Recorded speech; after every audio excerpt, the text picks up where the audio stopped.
Hello guys, this is Base.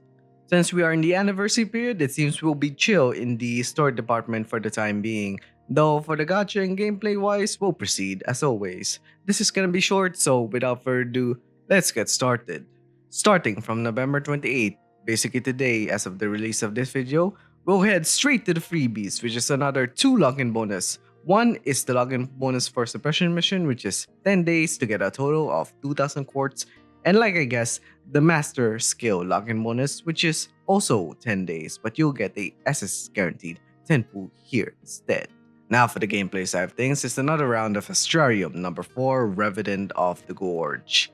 This one has quite the tricky main battle boss that has attacks like the HP virus skill, AoE attacks that drains SP, and much more, so be very careful about your SP and HP with this battle, especially in the higher levels. And yeah, as always with Astrarium, perfect time to experiment with your A, S, and S Memorias you haven't or barely used before, so use the planetary battles to your advantage to do so with your experiments.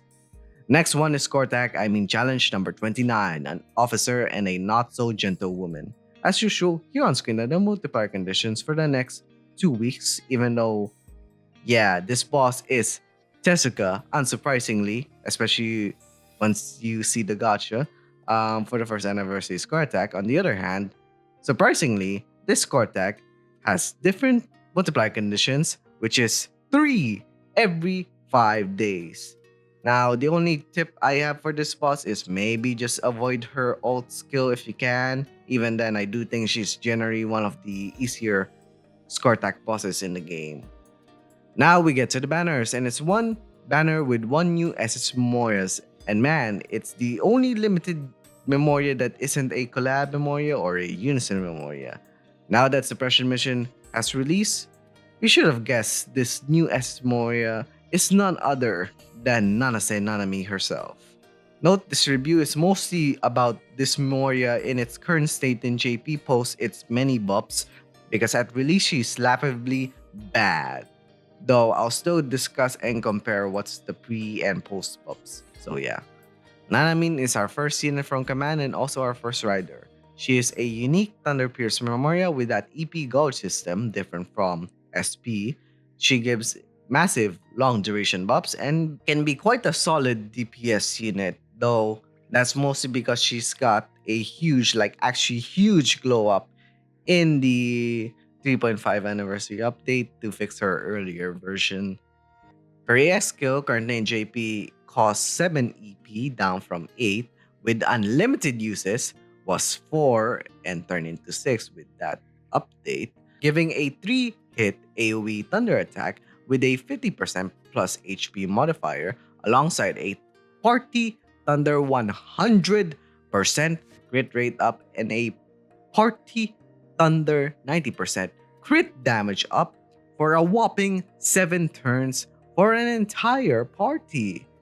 While you can't stack it twice, if you have a dedicated Thunder team, this can quite literally hit like a truck on bosses or mobs.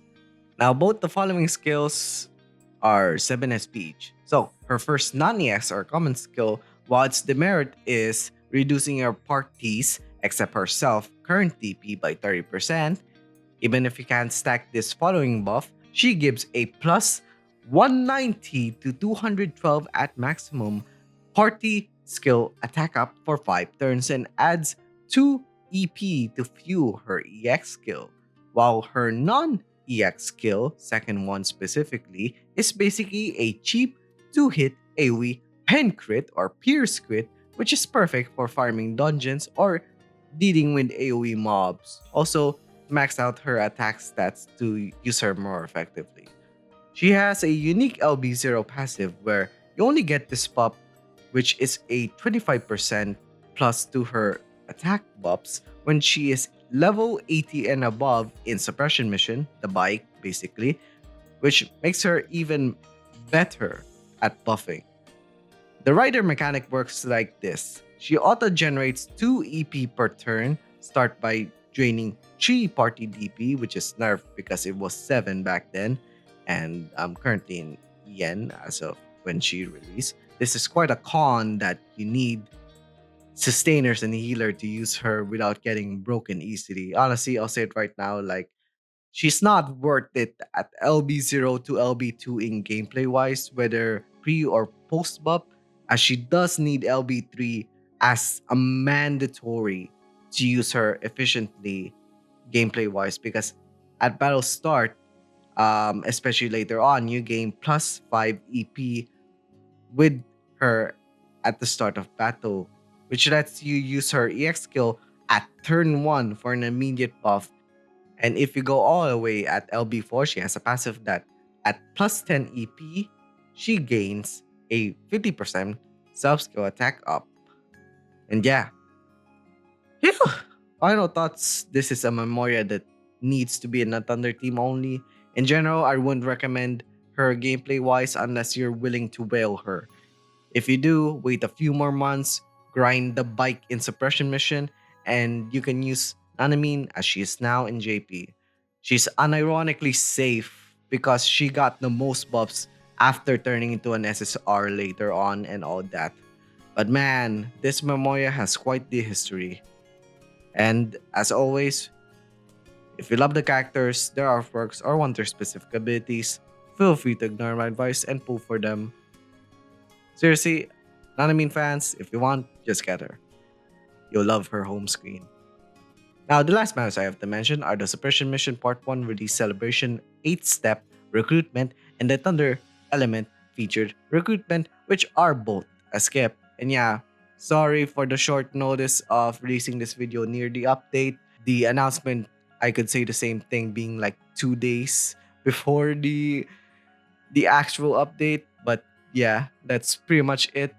That's the end of the video, guys. Please subscribe, hit the notification bell so you don't miss any of my videos. Share with a friend and watch these videos right there. So yeah, after this video, I'll enjoy reading the new HBRJP event and all that. And yeah, see you guys next time. Bye.